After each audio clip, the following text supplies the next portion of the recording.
The Tale of the Flopsy Bunnies by Beatrix Potter. For all little friends of Mr. McGregor and Peter and Benjamin. It is said that the effect of eating too much lettuce is soporific. I've never felt sleepy after eating lettuces, but then I'm not a rabbit. They certainly had a very soporific effect upon the Flopsy Bunnies. When Benjamin Bunny grew up, he married his cousin Flopsy. They had a large family, and they were very improvident and cheerful. I do not remember the separate names of the children, but they were generally called the Flopsy Bunnies.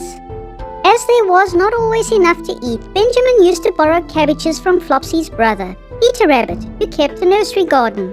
Sometimes Peter Rabbit had no cabbages to spare. When this happened, the Flopsy Bunnies went across the field to a rubbish heap in the ditch outside Mr. McGregor's garden. Mr. McGregor's rubbish heap was a mixture. There were jam pots and paper bags and mountains of chopped grass from the mowing machine, which always tasted oily, and some rotten vegetable marrows and an old boot or two. One day, oh joy, there were a quantity of overgrown lettuces which had shot into flower. The Flopsy Bunnies simply stuffed lettuces. By degrees, one after another, they were overcome with slumber and lay down in the mown grass. Benjamin was not so much overcome as his children. Before going to sleep, he was sufficiently wide awake to put a paper bag over his head to keep off the flies. The little Flopsy Bunny slept delightfully in the warm sun. From the lawn behind the garden came the distant clackety sound of the mowing machine.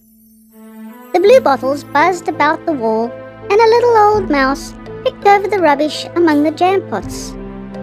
I can tell you her name. She was called Thomasina Tittlemouse, a wood mouse with a long tail. She rustled across the paper bag and awakened Benjamin Bunny. The mouse apologized profusely and said that she knew Peter Rabbit. While she and Benjamin were talking close under the wall, they heard a heavy tread above their heads. Suddenly, Mr. McGregor emptied out a sack full of lawn mowings right upon the top of the sleeping Flopsy Bunnies.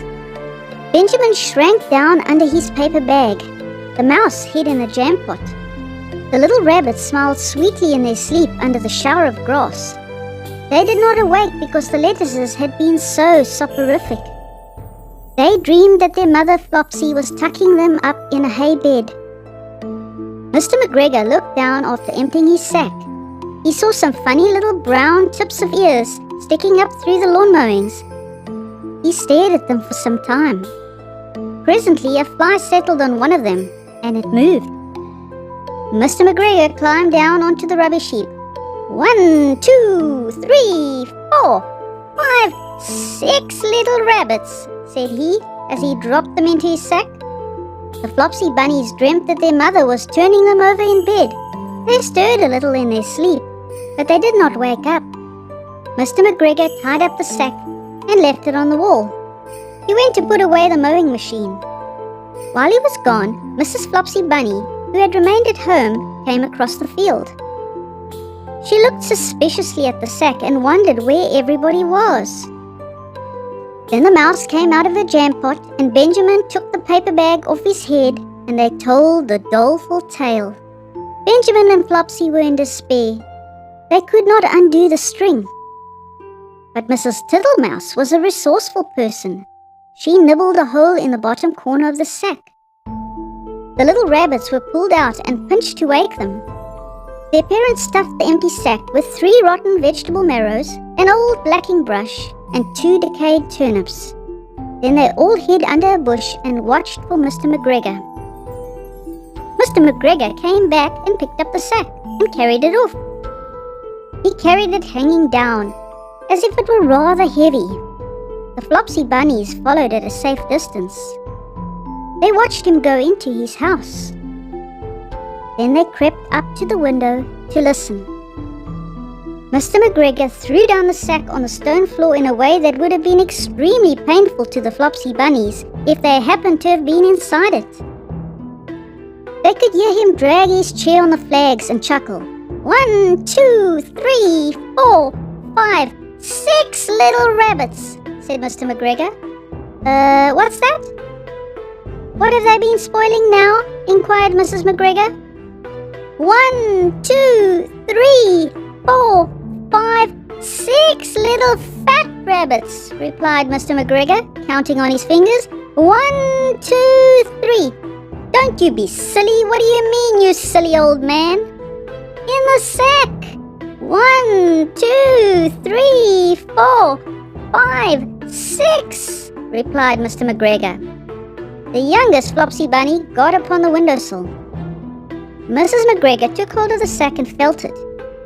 She said she could feel 6, but they must be old rabbits because they were so hard and all different shapes. Not fit to eat, but the skins will do fine to line my old cloak. Line your old cloak? Shouted Mr. McGregor. I shall sell them and buy myself baccy.